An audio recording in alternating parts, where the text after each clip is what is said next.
네, 시청자 여러분 안녕하십니까? 포항 MBC 뉴스투데이입니다. 먼저 날씨입니다. 여름 절기가 시작된다는 망종인 오늘 전국이 초여름 더위로 고생하겠지만 경북 동해안은 동풍이 유입돼 선선하겠습니다. 내일 밤부터는 반가운 비가 시작되겠습니다. 송예림 기상캐스터입니다. 오늘 강한 자외선에만 주의하신다면 야외 활동 혹은 점심시간을 이용해 가볍게 산책이라도 해보시는 건 어떨까 싶습니다. 오늘 비교적 선선한 날이 예상되는데요. 경주의 낮 최고 기온은 26도까지 오르겠지만 울진은 20도, 영덕과 포항은 22도에 머물겠습니다. 오늘 미세먼지 농도도 좋고요. 오존 농도도 보통 단계까지 내려갔습니다. 다만 해안가에 계신 분들은 높은 파도 계속해서 주의해 주셔야겠습니다. 너울에 의해 파도가 높게 일면서 방파제나 해안도로를 넘을 가능성이 있겠습니다. 또 현재 전국 곳곳에는 건조주의보가 발효 중인 상태인데요. 경북 지역은 서부 내륙을 중심으로 대기가 많이 건조합니다. 요즘 건조한 날씨가 이어지는 가운데 바람까지 강하게 불면서 산불이 자주 일고 있으니까요. 각별히 주의하시기 바랍니다. 자세한 지역별 날씨 알아보겠습니다. 오늘 점차 구름의 양이 많아지겠습니다. 경주의 낮 기온 26도, 그 밖의 지역은 21도 안팎입니다. 울릉도와 독도 지역은 맑다가 구름이 조금 끼겠는데요. 낮 기온 울릉도가 20도, 독도 18도입니다. 동해 중부 해상은 맑은 가운데 바다의 물결 2.5m까지 일겠고요. 동해 남부 해상은 구름만 조금 끼겠고 물결은 2.5m까지 일겠습니다. 한쪽에는 내일 밤부터 모레까지 비 소식이 있겠습니다. 날씨였습니다. 대통령 공약인 신규 원전 건설 중단과 노후 원전 폐쇄가 가시화되고 있습니다. 이렇게 되면 원전 건설의 대가로 경주시와 영덕, 울진군에 지급된 수천억 원대 상생기금 사용도 차질을 빚는 건 아닌지 지자체마다 전전긍긍입니다. 김기영 기자가 보도합니다. 한수원은 울진의 6개의 원전 외에 4개를 추가로 건설하는 조건으로 울진군에 8개 대안 사업비로 2,800억 원을 지급키로 함에 따라 15년간 끌어오던 협상에 종지부를 찍었습니다.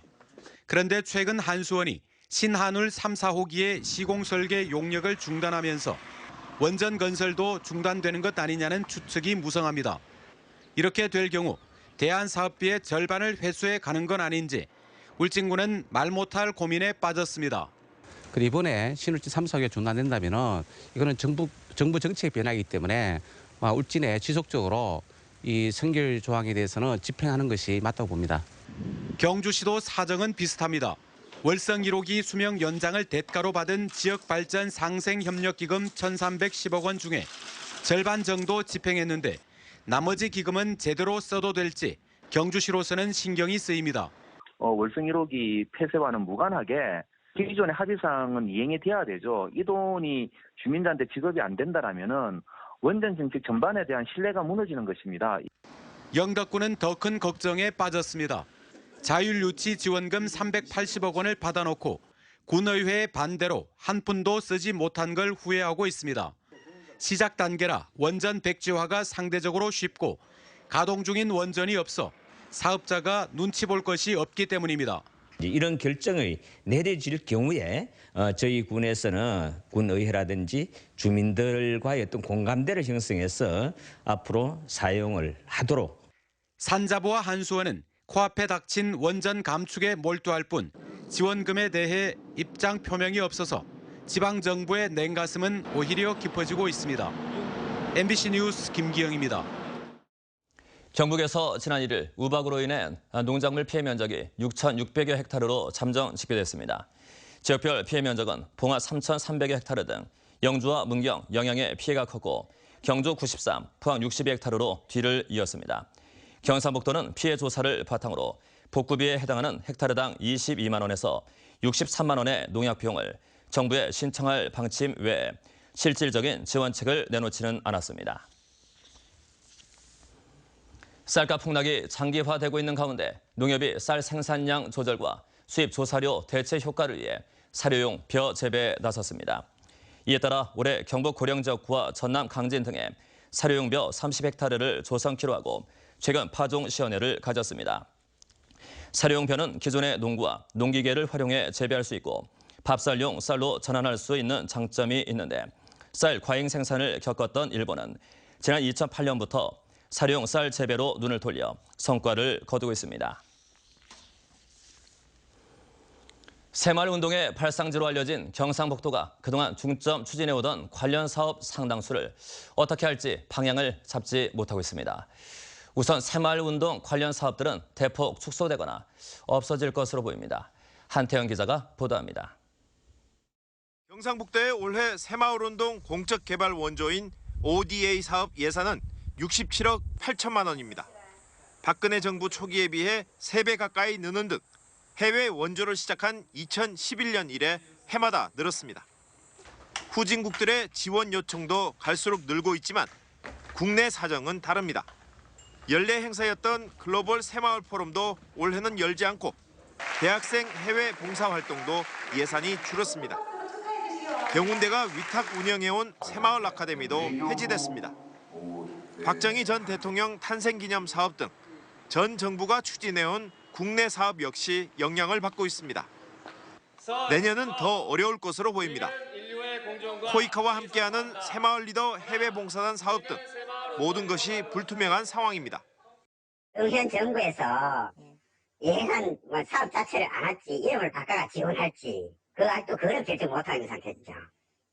불투명하다는 비판을 받아온 새마을 사업 예산 집행에 대한 감사도 예고되어 있습니다. 그 해외 부분 같은 경우는 실제로 저기 현장 방문이나 이게 거의 힘들거든요. 그러니까 결국은 집행부서 갖다 주는 서류만을 보고 판단할 수밖에 없는 현실입니다. 경상북도는 그러나 새마을 사업에 대한 의지는 접지 않고 있습니다. 새마을 세계화 사업은 물론이고 지역 공동체 발전이라는 사회적 경제 개념을 도입한 현 정부와 코드를 함께할 정책으로 방향을 전환할 가능성이 높습니다. 반복론이나 이런 다른 정책과의 연계성을 강화하는 이런 좀 변화된 모습으로 좀 이렇게 새롭게 만들어지지 않을까 하는 생각을 하고 있습니다. 경상북도는 정부의 인선이 마무리되는 대로 모든 새마을 관련 사업을 정부와 새롭게 짤 계획이라고 밝혀 새마을 사업이 어떤 변화를 겪게 될지 관심이 쏠리고 있습니다. MBC 뉴스 한태현입니다. 포항 구룡포항이 태풍이나 해일 등 자연재해를 입지 않도록 5년간의 보강 공사가 마무리됐습니다. 경상북도는 2013년부터 214억 원을 들여 구룡포항 방파제를 7m에서 8.2m로 높이고 방파제 옆에 테트라포드 6,300여 개를 추가로 설치했습니다. 경북도는 또 주민 건의를 받아들여 방파제 주변에 태양광 보안 등을 설치하고 트릭 아트와 벽화를 그렸습니다. 소나무 재선충병 확산을 막기 위해 지상 정밀 예찰이 실시됩니다. 경상북도는 지자체 남부산림청구와 합동으로 이번 한 달 동안 재선충병 피해지 주변 지역과 소나무림 보호지역을 중심으로 무인 항공기와 위성 항법장치 단말기 등 첨단 장비를 동원해 정밀 조사를 진행합니다. 경상북도는 이번 조사 결과를 바탕으로 재선충병 확산 방향과 피해 우려 지역을 파악해 집중적인 방제 활동을 벌일 계획입니다. 농촌 지역 중학교를 통합하는 기숙형 공립중학교 설립이 확산되고 있는데요. 봉화에서는 학교 신축이 늦어지는 바람에 학생들이 몇 달째 불편을 겪고 있습니다. 조동진 기자의 보도입니다. 봉화군 명호면과 제산, 상운, 봉성, 법전면 등 5개 지역의 중학교를 통합해 명호면의 청량중학교를 설립하기로 하고 공사에 들어간 것은 지난해 2월 1일 만여 제곱미터에 교과동과 강당, 교직원 숙소와 학생 기숙사 건립에 200억 원이 투자됐습니다. 당초 올해 1월 25일에 준공해 3월에 5개면 74명의 학생들은 새 학교에서 수업하기로 했지만 공사가 늦어 입주는 5월로 늦춰졌습니다. 공사가 한창인 봉화 청량중학교입니다. 대도시 여느 학교 못지않은 최신식 건물로 건립되고 있습니다. 결국 계획보다 5달이 늦은 6월 15일에 준공될 예정으로 그 불편은 학생들이 고스란히 떠안고 있습니다. 제3면 학생들은 봉화읍에 있는 임시학교까지 왕복 2시간을 통학하는 바람에 시간 낭비는 물론 멀미와 사고 위험 등을 감수해야 했습니다. 처음에는 애들 통학하는데 거리가 좀 멀어서 멀미 때문에 힘들었고요. 겨울에 빙판 때문에 사고 위험이 있어서 그게 많이 걱정됐었죠. 학교 준공이 늦어진 것은 우기와 동절기 공사 등 충분한 공사 기간을 감안하지 않았기 때문입니다. 기초 공법이라든지 파일 공법이 변경이 되면서 조금 딜레이가 됐었고 최대한 저희들이 6월 한 15일까지는 입주를 할 수 있는 조건을 갖추게끔 그렇게. 경북 도내에서는 현재 기숙형 공립중학교 3곳은 개교했고 3곳은 진행 중으로 학교의 주인공인 학생들의 불편이 없도록 보다 면밀한 교육 행정이 요구됩니다. MBC 뉴스 조동진입니다. 경주시는 올해 1월 1일 기준 개별 토지 38만 5천여 필지에 대한 공시지가를 5월 31일자로 결정 공시했습니다. 경주 지역 전체 공시지가는 전년 대비 평균 3.64% 올랐으며 최고 지가는 성동동의 필지로 제곱미터당 757만 원, 최저 지가는 현곡면 남사리의 임야로 제곱미터당 213원으로 나타났습니다. 개별 공시지가는 경주시 홈페이지에서 열람이 가능하며 이 신청은 오는 29일까지 받아 재조사합니다. 차량 주유와 관련한 소비자 피해가 끊이질 않고 있습니다. 대구 경북 소비자 연맹에 따르면 주유 관련 소비자 피해 상담은 지난 2015년 1000여 건, 지난해 960여 건, 올해 4월 말까지 270여 건 접수됐습니다. 피해 유형별로는 혼유 사고와 정량 속임이 절반 이상에 달했지만 유사 휘발유 등 불량 연료 주유와 관련한 피해도 여전한 것으로 나타났습니다. 소비자 연맹은 유사 휘발유 등 가짜 석유는 소비자 안전은 물론 환경 훼손 등에 악영향을 미친다며 근절 대책이 필요하다고 지적했습니다. 경영난으로 문을 닫았던 포항 설림병원이 좋은 설림병원으로 다시 출발합니다. 의사 23명과 간호인력 100여 명으로 의료진을 꾸리고 최신 의료 장비를 도입했습니다. 박상환 기자가 보도합니다. 포항 설림병원이 2년 만에 다시 문을 열었습니다. 설림병원은 1953년 미 해병 소아진료소로 출발해 1962년 재단 법인을 설립한 뒤 최근까지 경북 동해안 주민의 보건과 의료를 담당했습니다. 하지만 지난 2015년 내부적 갈등과 경영난으로 부도가 문을 닫았다가 지난해 7월 부산 은성의료재단이 인수해 좋은 설림병원으로 새롭게 태어났습니다. 환자에게 만족과 감동을 주는 병원을 만들기 위해서 의학기술이랄까 장비랄까 친절이랄까 이런 것을 꾸준히 개발해서 포항 시민을 만족시키도록 하겠습니다.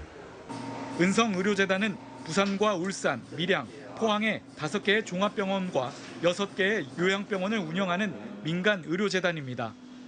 좋은 설림병원은 의사 23명에 간호사 100여 명으로 의료진을 꾸린 뒤 뇌과를 포함해 13개 과에 220여 개의 병상을 운영하고 있으며 올해 안에 의사 5명을 더 충원해 오는 11월 암센터를 개설하고 12월에는 장례식장도 다시 운영하기로 했습니다. 특히 종합병원의 환자 쏠림 현상 완화와 경북 동해안의 의료 공백 해소에 도움이 될 것으로 보입니다. 오늘 정식으로 개원한 좋은 설림병원이 포항 북부 지역을 포함한 이 동해안 대부분의 사람들에게 의료 혜택을 크게 줄 것으로 기대를 합니다. 병원 측은 24시간 진료 가능한 응급의료기관으로 지역민들에게 응급의료의 불편함을 해소하고 장기적으로 지역 응급의료센터로 승격할 계획입니다. MBC 뉴스 박상환입니다. 포항 테크노파크는 지역 유망 화장품 중소기업의 마케팅 지원과 펀딩 기회를 마련하는 구매 상담회와 투자 설명회 참여 기업을 오는 8일까지 모집합니다. 이번 구매 상담회에는 화장품 전문 유통바이어 5개사와 참가 기업 간 1:1 매칭을 통해 중소기업 제품 입점과 마케팅 노하우를 전수합니다.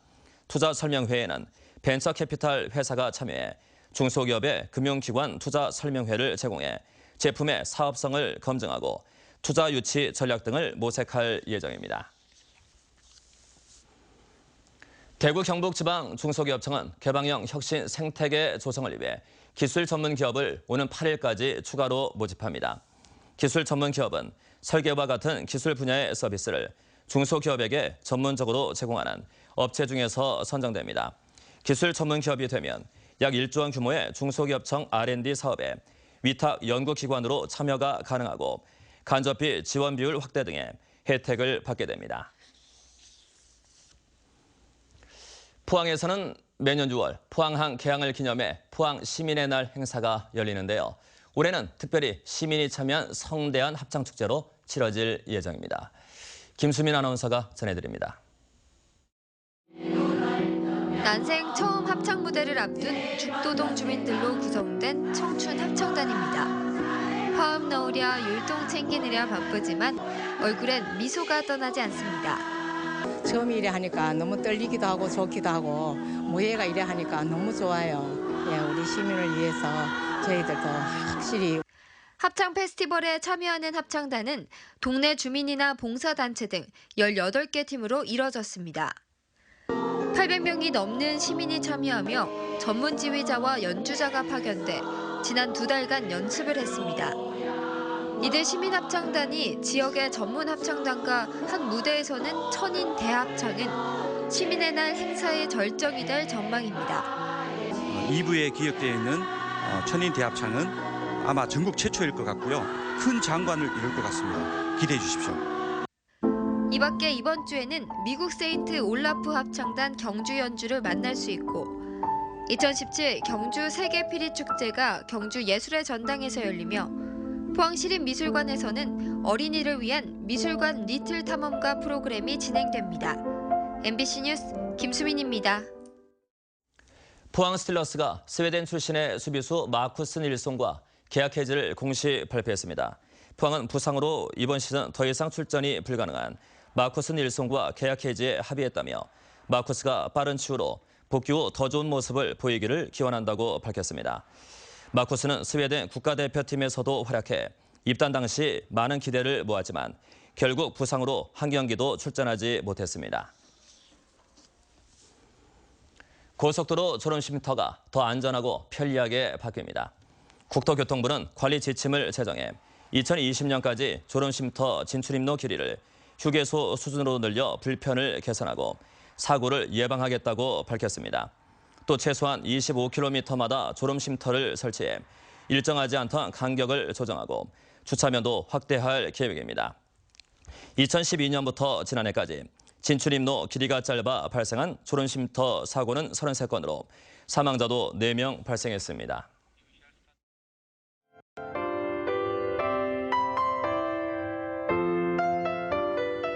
오늘 강한 자외선에만 주의하신다면 야외 활동 혹은 점심시간을 이용해 가볍게 산책이라도 해보시는 건 어떨까 싶습니다. 오늘 비교적 선선한 날이 예상되는데요. 경주의 낮 최고 기온은 26도까지 오르겠지만 울진은 20도, 영덕과 포항은 22도에 머물겠습니다.